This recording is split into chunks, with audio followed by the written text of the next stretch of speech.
The Playlist. And meaning the MVP, half man, half amazing, Lil Omi, Nipo na Army Girl right here. And we are back. Na Trevor, you already know. So yes, I've been seeing a lot of new features from YouTube.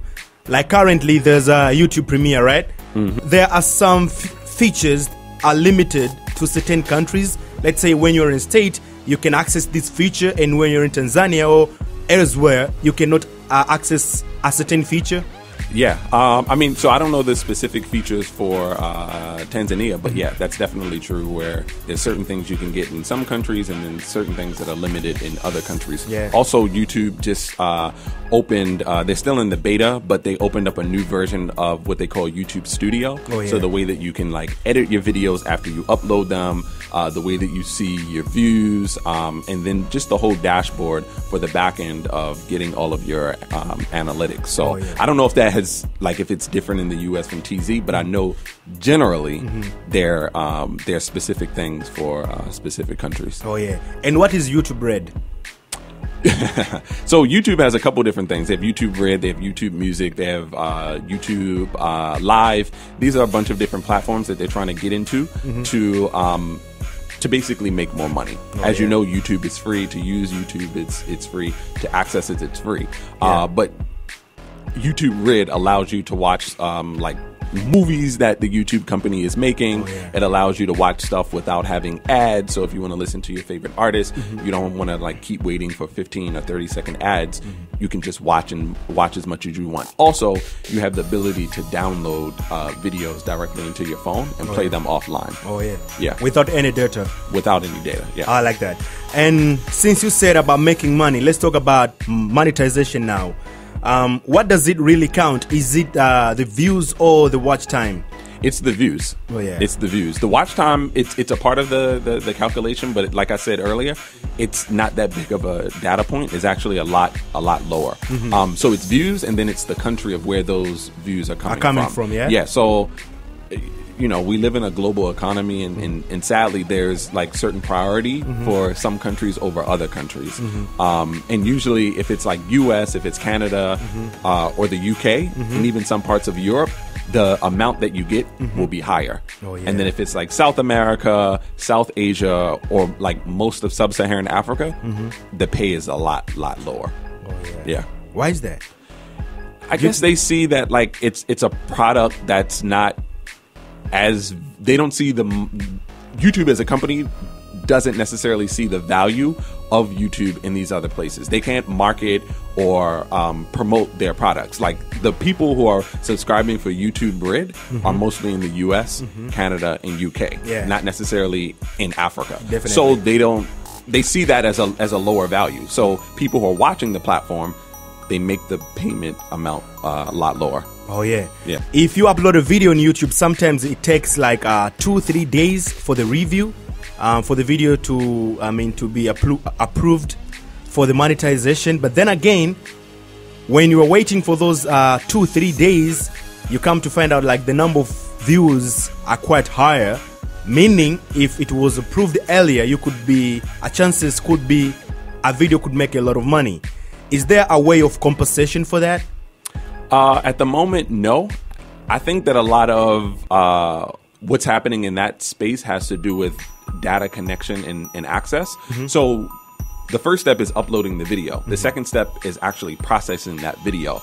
And a lot of the way that people shoot videos outside of the US, that the frame rates are different. The file types are slightly different. So all of that affects it. If your video is an MP4, or if your video is an AVI, or if your video is 4K Windows or whatever, all of that plays a part in the uploading time and then the processing of that video going through. Oh, yeah. So, I mean, I can't say the specifics. I don't have any tips on how to make the review process faster, but I know that those different types of formats does affect the upload time and the processing. Yeah. And even the creators or the artists. Yeah. Oh yeah. Yep. Okay, as an artist, apart from working some works with producer Gachi and Otuk Williams as an artist, is there any collaboration you are looking for from Tanzania or Africa? Yeah, definitely Tanzania, because like I said, Otuk is like a brother to me. Oh, yeah. He's been my entryway to East Africa. He's introduced me to Afro beats, Afro pop, bongo flavor, all of that. I like that. So my first collab had to be with him. But now that door has been open, I'm definitely interested in collaborating with other artists. I've been meeting artists all week, mostly rappers because I'm a rapper. But I'm interested in connecting and meeting with a lot of different people. I did a track with Pink TZ, stylish rapper, and Miss Rizzy called Focus. It's crazy. It's crazy. And it's like Really dope. that feel is not even it's not like an African, it's not East African feel. It's like American style, but they've brought East Africa to Feel the into track. it. Nice. Exactly. So that track is hot. And we'll probably release that maybe like 6 months from now. I'll come back and shoot a video and all of that. In here? Yeah, in TZ. Oh yeah, I like that. And how is Bongo Flava performing in the States? It's it's growing, just like Afro beats and everything else Afrocentric. It's growing. It's taking time. The way that people view music from the continent of Africa and the U.S. It's quite different. We categorize everything in one thing. We call it island music, and the connection to that is the Caribbean, because we're used to music from Jamaica, Cuba, Trinidad, Tobago. People feel like it's kind of similar. It's not the same, but they don't know.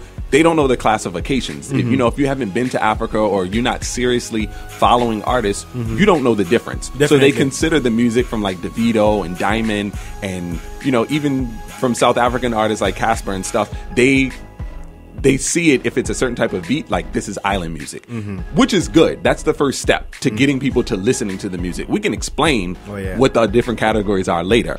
We just want people to vibe to it. And Afro beats is really, really, really growing in the States now. Oh yeah. Apart from music, when you come to Africa, like every now and then when you come to Africa, apart from music, what is it that you take back to the States? Like, what do you discover in Africa that you take back to the States apart from the music? Well, I mean, music is the biggest thing. I think, like the styles, like how people dress. I see here that like people do a lot of mixing and matching with different things. The fashion? Fashion, which we have in the States, but people usually consider that like hipster. But people here, they like swag it out more. So I feel like certain people that I see, the way that they wear things, I'm like, man, this is really, really dope. So that's definitely one of the things. Yeah. I like that. I want to build upon that. Yeah. Kizazi sana, can you say that? Kazani Kizazi Sana. sana. Yeah. Like pretty cool. Pretty cool. Yeah. You should take. No, so I know cool. Isn't that Poa? Poa, yeah. Yeah. But they're like pretty much poa. Ah. Kizazi sana. Okay. Like pretty much Kizazi that. Sana. Okay. Kizazi. Yeah. Sana. Yeah. Kizazi Yeah, Sana. already know. Okay, yeah, now I'm learning more stuff. Yeah, most definitely. Yeah. How is it for a video to like hit the trending tab on YouTube?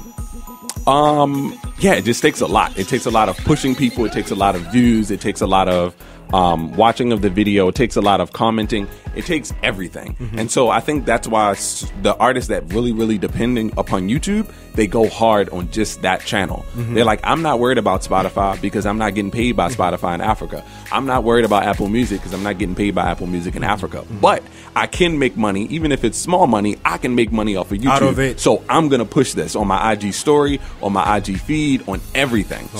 I think that people are trying to take advantage of leveraging their audiences to make whatever they can through YouTube. Oh yeah, YouTube have been rewarding the artists and the creators when they hit 100K for the silver plaque, when they hit million K subscribers for the gold plaque, and when they hit 10 million subscribers for the diamond plaque.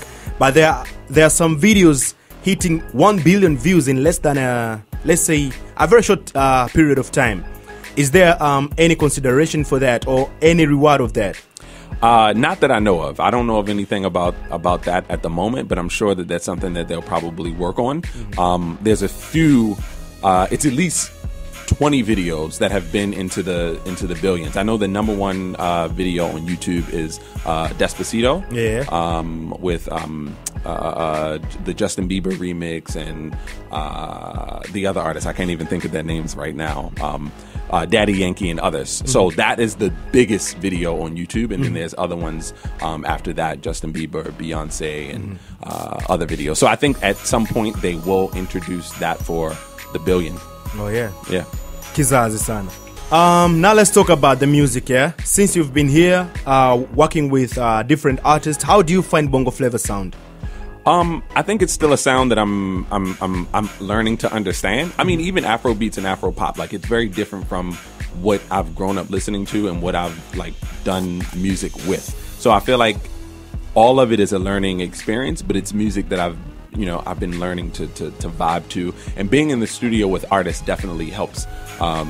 It's different me being back in the States and like hearing a beat, but if I'm here and I'm in the studio and like Gachi B is making it at that moment, man, yeah, you vibe to it different. Oh yeah. Yeah. Cool. You have a record here, eh? I think we can listen to it. Where is Tony right here? He needs to show me the record over here. Anyways, if there's anything you want to share to the fans. Yeah, man, I hope y'all love this joint. It's called More Than Love.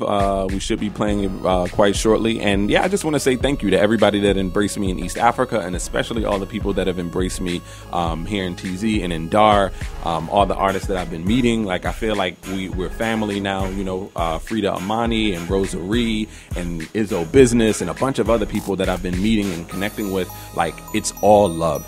It's all love. And I just want to say to everybody who's listening and everyone who's fans of these artists, I just want to say thank you, Asante Sana, to all of you. Kizazi Sana. Guys, we're signing out. Mini the MVP, half man, half amazing. Lili Omi nilikuwa na Army Girl, DJ /1 and 2s. The Playlist.